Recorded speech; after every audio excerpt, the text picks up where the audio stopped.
Unit 12. Lesson 1. Exercise 1. 1.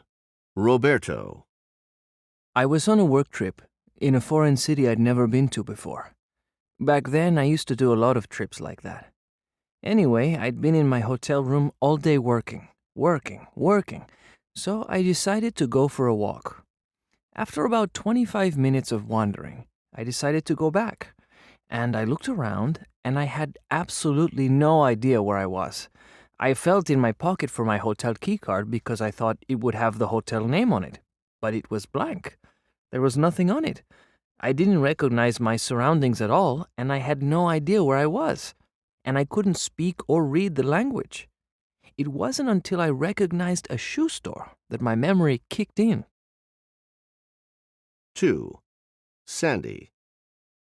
We had a one-day trip to Los Angeles, so we flew down from San Francisco. This was about 3 weeks ago. We left at 5 in the morning, parked our car at the airport, and got back home around midnight.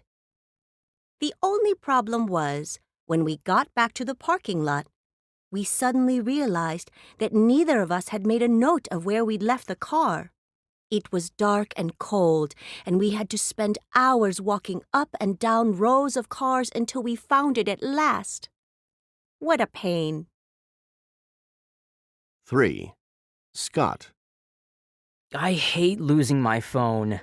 I mean, I'm not old or anything, but I keep losing it. The other day I was working from home, and I suddenly realized that I hadn't heard my phone in a long time. I looked around, but I couldn't remember where I had last seen it. I searched high and low, tried to call it, but in the end, I just gave up. It was awful. I thought my phone was gone forever, and then, later in the evening, I decided to cook myself a quick dinner. And there it was, in the fridge. I felt really stupid. It was cold, but it was still working.